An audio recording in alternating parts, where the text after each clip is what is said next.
Antes de entrar entonces al análisis del financiamiento de la salud en Venezuela, brevemente vamos a pasearnos por el financiamiento del sector salud en América Latina, para que veamos que es una tendencia también mundial en el caso, o en este caso del hemisferio suramericano, a la fragmentación de los sistemas de salud, a la privatización de los servicios. Veamos un informe presentado por Márquez en 1990, nos señala que la mayor parte de los establecimientos de salud son operados y administrados por los ministerios del sector y por los programas médicos del sistema de seguridad social. Sí, ya aquí vemos entonces la existencia de dos sistemas. Los ministerios de salud obtienen recursos de los ingresos generales del gobierno central provenientes de los impuestos. Los fondos de los sistemas de seguridad social provienen de las deducciones de nóminas salariales pagadas por los trabajadores y empresarios, y en algunos casos de impuestos grabados específicamente para la salud. Los gastos directos que realiza cada familia en forma de pagos por servicios médicos y de laboratorio para la compra de medicamentos y otros suministros son un componente importante de la mezcla público-privado del financiamiento de los servicios de salud. Y es importante destacar este último elemento porque de manera acentuada lo estamos viviendo hoy,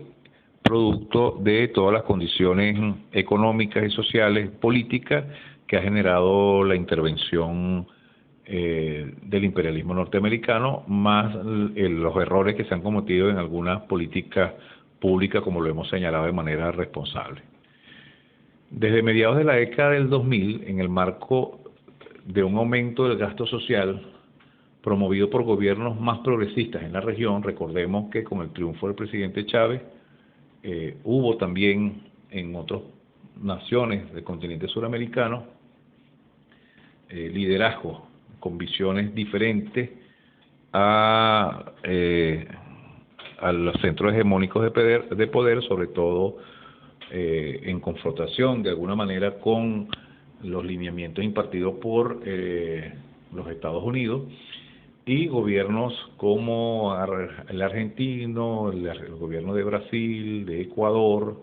de Bolivia, de Nicaragua, pues marcaron una diferencia respecto a otros gobiernos de derecha. Pues estos gobiernos más progresistas en la región, hubo un importante incremento del gasto público en salud. Estudios realizados por la CEPAL muestran que desde comienzo de la década del 2000 se incrementó la prioridad macroeconómica del gasto en salud, hasta llegar en el año 2015 con un 3.4%. De esta forma se observa una tendencia importante del ascenso de la inversión en el gasto público, que en el año 2000 llegaba a 2.5, en el año 2015 3.4. Esto se explica por dos razones fundamentales: el incremento de las enfermedades crónicas no transmisibles como consecuencia del envejecimiento de la población y la transición epidemiológica y la expansión de la cobertura en salud.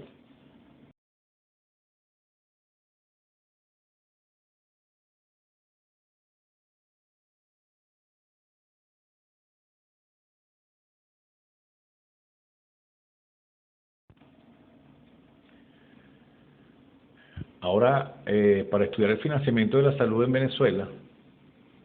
debemos considerar que históricamente, como ya lo hemos señalado, los sistemas de salud en Venezuela se desarrollaron en la práctica en la combinación de diversos modelos, caracterizados por la dispersión de recursos, de planes y de personal. En el periodo 2003-2013 se emprendió una política de acceso universal e integral a la salud a través del sistema de misiones Barrio Adentro 1, 2, 3, 4, sin resolver el problema de la fragmentación, sino que más bien contribuyó a ello. Paradójicamente, los sistemas privados de salud se fortalecen a través de los seguros de hospitalización, cirugía y maternidad, que son ofrecidos a los trabajadores públicos y privados, pero de manera especial a los funcionarios y empleados públicos. Es decir, desde el Estado se ha fortalecido la medicina privada a través de los HCM, convirtiéndose el Estado en el principal cliente de esta industria de la salud, significando la erogación de inmensas cantidades de dinero que superan con creces el presupuesto del propio Ministerio del Poder Popular para la Salud, situación que ha sido denunciada en diferentes eventos, con diferentes escritos, para llamar la atención del gobierno central sobre la necesidad de sincerar estas políticas que bastante daño le están haciendo al sistema público o a los sistemas públicos de salud.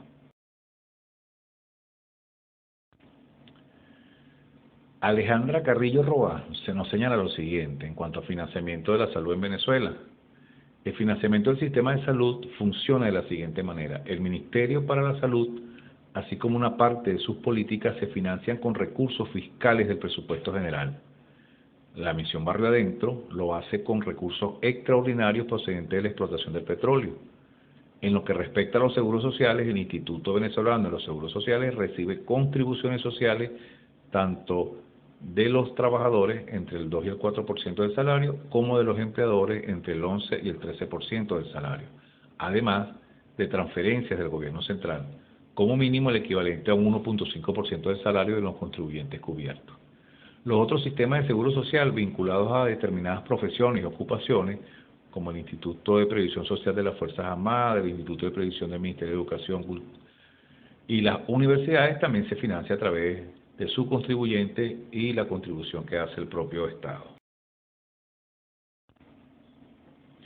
Vemos en esta lámina entonces de manera esquemática cómo es el financiamiento de la salud en Venezuela, un sector público y un sector privado de la salud. En el sector público, el gobierno central, los gobiernos estadales y municipales, cotizaciones de los trabajadores y cotizaciones de los empleadores. Son las tres fuentes de financiamiento del sector público. El gobierno central y gobiernos estadales y municipales a través del Ministerio del Poder Popular para la Salud. Como ya lo hemos señalado, el Instituto Venezolano de los Seguros Sociales con las cotizaciones de trabajadores y empleadores, y el de las universidades a otras instituciones como el ICFA o el IPASME también a través de las cotizaciones. También se destaca aquí PDVSA como parte de las fuentes de financiamiento. En el caso específico de las misiones, de la misión Barrio Adentro en sus diferentes niveles. En el privado vemos que, bueno, las empresas y los hogares acuden también a los seguros privados y de medicina prepagada. A través de consultorios, clínicas privadas que en los últimos tiempos han proliferado de manera bastante acelerada. Entonces, esta dispersión de recursos, de personal en lo público, pero también la falta de control, de seguimiento, de fiscalización a lo privado, han hecho que el acceso a la salud por parte de la población en estos momentos sea una situación de mucha precariedad y que coloca a millones de venezolanas y venezolanos en situaciones realmente de angustia al no poder acceder a estos servicios o al acceder y no tener los recursos necesarios para costear la atención completa de la salud.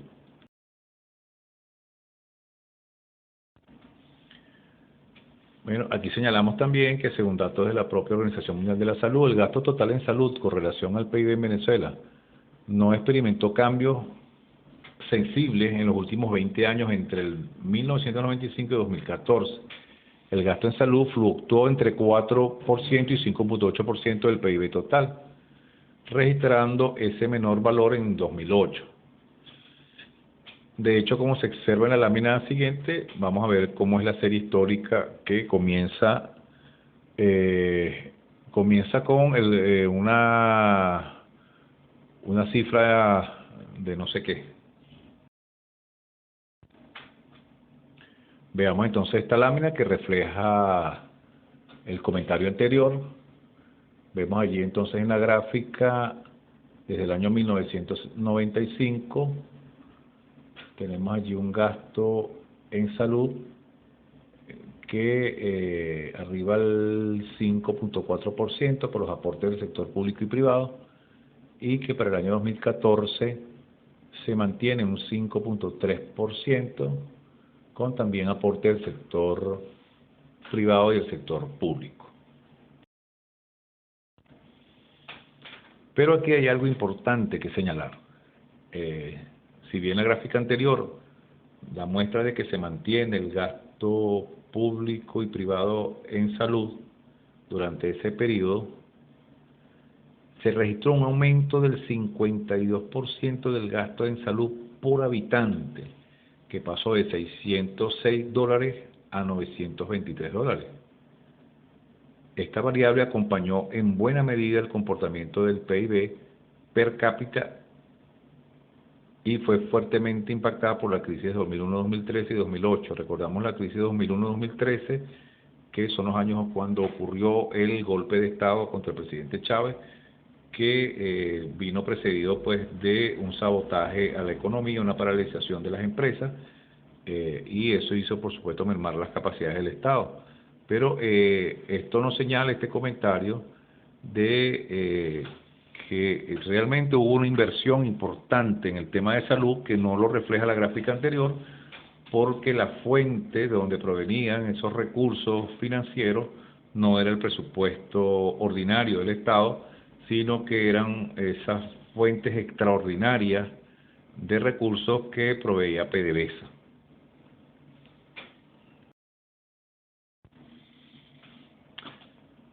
Desde la década de los 90 se ha abordado el tema de la fragmentación y segmentación de los sistemas de salud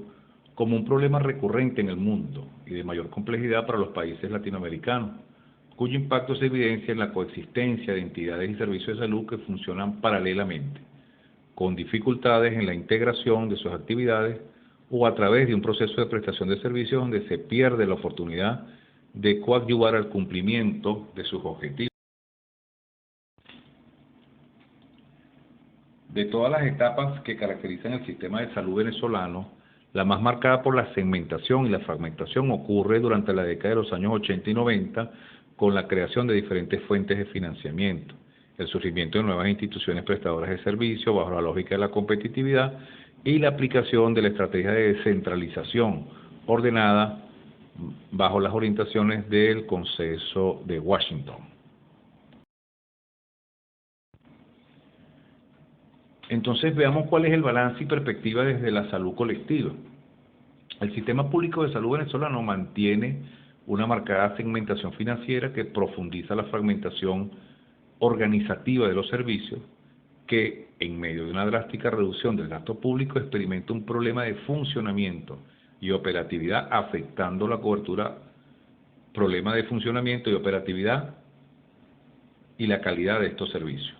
Se evidencia una fuerte influencia del modelo de atención de la salud venezolana por parte del epistema de la salud pública hegemónica, que va de la mano con el capital, la segmentación financiera poblacional y la fragmentación de los servicios de salud.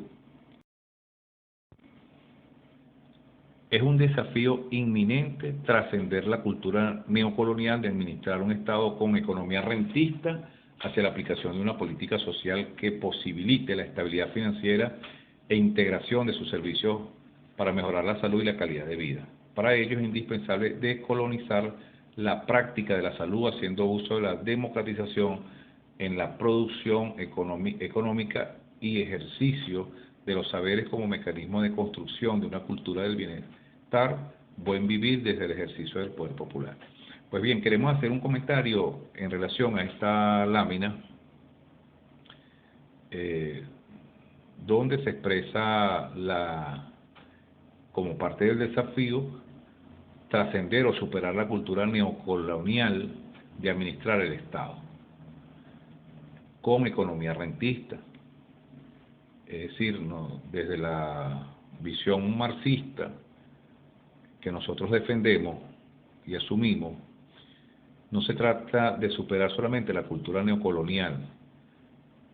sino se trata de destruir un Estado burgués que mantenemos, un Estado que no está al servicio, lamentablemente, o su funcionamiento no corresponde con las necesidades más sentidas de la población. Entonces es un Estado que no hay que maquillar, que hay que destruir y hay que construir un nuevo Estado.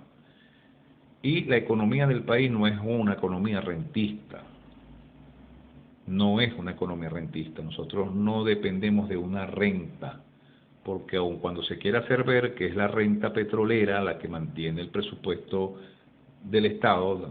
en una manera muy significativa, la producción petrolera es hecha por trabajadores y trabajadoras que tienen una alta especialización desde la exploración hasta la producción de la gasolina y otros componentes, pero no compartimos la tesis de la economía rentista. Es una economía capitalista con todas sus características. Sí compartimos con los compañeros de salud colectiva la necesidad de integrar los servicios para mejorar la salud y la calidad de vida de la población definitivamente. Y democratizar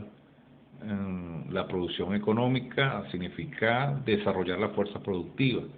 significa hacer una distribución de la riqueza nacional en atención a los planes de la nación, para que tenga coherencia la producción de bienes de uso y consumo y de servicios y la atención de las necesidades de la sociedad. Estamos de acuerdo que hay que crear una cultura de bienestar del buen vivir desde el ejercicio del poder popular, es fundamental. Y en el terreno de la salud, la participación organizada de las comunidades, del poder comunal, de los trabajadores, de los campesinos, de los profesionales, se convierte en una necesidad para poder cumplir fundamentalmente todas las políticas que se refieren a la profilaxis, a la prevención y la promoción de la salud. Como le expresan los compañeros, las oportunidades que da la teoría de la salud colectiva dan lugar a plantear la posibilidad de integrar el financiamiento de la salud en un solo fondo que asuma toda la política de salud, la visión de los servicios de salud integrados. Debe ser promovido por un ente rector facultado por la vía del hecho y ante las leyes. Esto requiere un mayor fortalecimiento institucional del Ministerio del Poder Popular para la Salud. En cuanto a esto, esta propuesta que hacen los compañeros desde la salud colectiva, siempre y cuando el mayor fortalecimiento institucional no signifique mayor burocratismo, y que definitivamente está en manos del Ejecutivo Nacional el proceso de integración de los diferentes sistemas públicos nacionales de salud, para luego ir recogiendo los diferentes, múltiples y docenas de sistemas de salud que existen en las diferentes regiones y estados del país.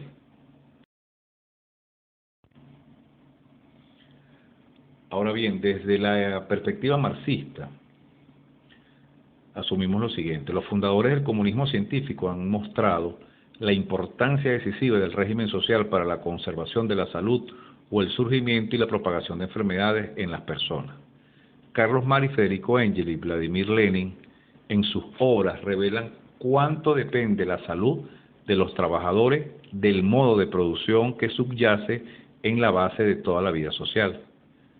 Cada formación económica social se distingue de la anterior por las condiciones económicas y sociales de vida de la población, el nivel de desarrollo de las fuerzas productivas y las relaciones sociales que influyen directamente sobre la salud de la sociedad, característicos para dicha formación. Por eso, la formación del personal de salud debe necesariamente aportar elementos para el análisis de la economía política y entender los fenómenos que se desarrollan en el modo de producción de una sociedad, para poder comprender cuáles deben ser los cambios fundamentales que deben operar en una sociedad para lograr no solamente el financiamiento de un sector tan importante como la salud, sino para entender cuál debe ser su funcionamiento y su operatividad para prestar un servicio de calidad a toda la población. Igualmente decimos desde la perspectiva marxista que el triunfo del socialismo en un solo país, la liquidación de la propiedad privada y el establecimiento de la propiedad social sobre los grandes medios de producción no han eliminado enseguida todos los factores sociales que alteran la salud de las personas, pero han logrado importantes avances en la promoción y protección de la salud. Y aquí hay un elemento importante de la experiencia que desarrollaron los soviéticos, que es la higiene social y la organización de la salud pública. Decimos acá que la higiene social en la sociedad socialista, un poco parafraseando al sistema sanitario soviético, la higiene social en la sociedad socialista se distingue radicalmente de la higiene social burguesa, siendo la ciencia sobre la salud de la sociedad socialista y estudiando el influjo de las condiciones sociales sobre la salud. Ella no solo indica las vías de conservación y de fortalecimiento de la salud de colectivos humanos, sino que también, contando con ayuda y el apoyo activo del Estado, organiza directamente la actividad práctica de los órganos y las instituciones de salud pública, participando en la misma. Esta experiencia desarrollada por los soviéticos de la higiene social y la organización de la salud pública es una experiencia no a copiar, sí a estudiar para comprender los elementos que allí se aportaron, se desarrollaron y que contribuyeron en muy poco tiempo a elevar las condiciones de salud de la población soviética en ese entonces. Igualmente, desde la perspectiva marxista, en la sociedad socialista, la conservación de la salud de la persona es una de las obligaciones fundamentales de la sociedad y del Estado. La economía y la salud en el socialismo están relacionadas recíprocamente. La economía socialista crea las condiciones para el fortalecimiento de la salud de la sociedad y lo asegura. Y sobre esta base, el hombre, el ser humano, la mujer, el hombre y la mujer, ciudadanos de la sociedad socialista, con su trabajo altamente productivo, multiplica las riquezas de la sociedad. O sea, bajo esta concepción entendemos entonces la relación economía-salud y deben convertirse en los orientadores de nuestras políticas públicas y deben ser o convertirse en orientadores también de las propuestas que deban desarrollarse en los diferentes escenarios donde se toman decisiones importantes en materia de políticas públicas. Aquí retomamos una lámina que estudiamos al principio de esta exposición, que desde la perspectiva marxista se debe brindar asistencia médica completa a toda la población, sin distinción. Debe haber una integración de los servicios terapéuticos y preventivos de todos los sistemas públicos de salud. El Estado debe asumir la responsabilidad de la salud del pueblo, asumir, no garantizar, asumir, y entender, como lo vimos en la lámina anterior, cuál es la relación y la importancia que tiene la salud en la economía y el desarrollo de la nación. Esta lámina la traemos solamente para mostrar la forma como en la sociedad soviética se hace la distribución de las riquezas generadas por el modo de producción socialista, llamado Producto Global de la Sociedad Socialista. Una parte está destinada a la reposición de los medios de producción invertidos y el resto es denominado renta nacional. Esa renta nacional está conformada por dos grandes fondos, un fondo de acumulación y un fondo de consumo. En el fondo de consumo está el fondo para atender las necesidades de salud. O sea, ¿qué queremos significar con esta lámina? La importancia de aumentar, de tecnificar, de desarrollar las fuerzas productivas cada vez más para aumentar ese producto global que permite entonces en esa renta nacional poder distribuir fondos para atender las necesidades sentidas de la sociedad. En la sociedad socialista es posible, en la sociedad socialista donde se tiene control de los grandes medios de producción, es posible entonces desarrollar y producir inmensas riquezas que se pongan a disposición de la misma población, quien a la vez contribuye con su trabajo individual y colectivo a la generación de esa riqueza.